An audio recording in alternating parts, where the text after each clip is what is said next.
السلام علیکم ورحمۃ اللہ وبرکاتہ۔ امید کرتا ہوں سب احباب خیریت سے ہوں گے۔ آج ہم جس موضوع پر گفتگو کریں گے وہ یہ ہے کہ صحابہ کرام رضوان اللہ تعالی عنہم اجمعین عید کا دن کیسے منایا کرتے تھے۔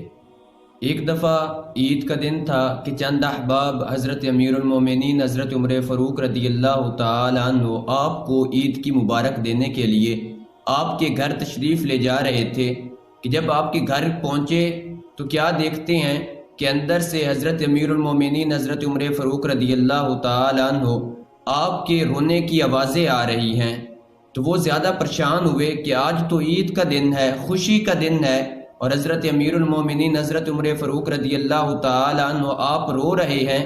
جلدی سے حضرت امیر المومنین حضرت عمر فاروق رضی اللہ تعالی عنہ آپ کے قریب پہنچے، جا کر پوچھا کہ حضور آج عید کا دن ہے مگر آپ رو رہے ہیں۔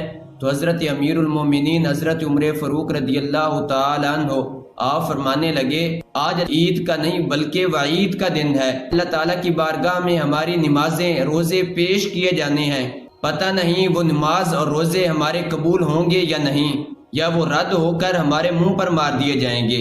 میں اس لیے رو رہا ہوں کہیں وہ نمازیں اور روزے ہمارے رد نہ کر دیے جائیں۔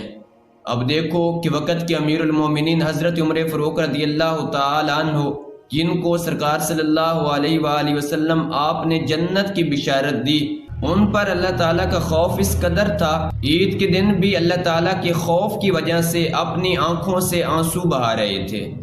ہمیں بھی چاہیے کہ ہم بھی عید کے دن اللہ تعالیٰ کی بارگاہ میں گڑ گڑا کر روئیں، پتہ نہیں کہ ہمارے روزے ہماری نمازیں قبول ہوئی ہیں یا نہیں۔ اگر قبول ہوئی ہیں تو ہمیں چاہیے کہ ہم سجدہ شکر بجا لائیں، اگر نہیں ہوئی تو ہمیں اللہ تعالیٰ کی بارگاہ میں توبہ اور استغفار کرنی چاہیے۔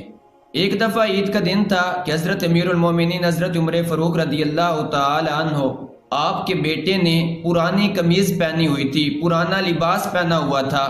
تو حضرت امیر المومنین حضرت عمر فاروق رضی اللہ تعالی عنہ آپ نے جب اپنے بیٹے کو دیکھا تو آپ کی آنکھوں سے آنسو جاری ہو گئے۔ تو آپ کا بیٹا عرض کرتا ہے حضور آپ کس وجہ سے رو رہے ہو؟ تو حضرت امیر المومنین حضرت عمر فاروق رضی اللہ تعالی عنہ آپ فرماتے ہیں جب تم باہر بچوں کے ساتھ جا کر کھیلو گے تو لوگ دیکھیں گے کہ عید کے دن بھی تم نے پرانا لباس پہنا ہوا ہے، تو لوگ آپ کا مذاق بنائیں گے۔ تو بیٹا عرض کرتا ہے کہ مذاق تو اس کا بنائے کہ جو اپنے والدین کا نافرمان ہو، میں تو آپ کی رضامندی میں راضی ہوں اور آپ کی رضامندی کے صدقے اللہ تعالیٰ بھی مجھ سے راضی ہو جائے گا۔ تو حضرت امیر المومنین حضرت عمر فاروق رضی اللہ تعالی عنہ آپ نے اپنے بیٹے کو چوما اور اپنے گلے سے لگا لیا۔ حضرت علی المرتضیٰ شیر خدا شہنشاہ ولایت رضی اللہ تعالی عنہ جب عید کا دن ہوتا تو لوگ جب آپ سے عید ملتے تو حضرت علی المرتضیٰ شیر خدا رضی اللہ تعالی عنہ آپ فرماتے عید تو اس انسان کی ہے کہ جس انسان نے اپنے آپ کو آخرت کے عذاب سے اور قبر کے عذاب سے بچا لیا۔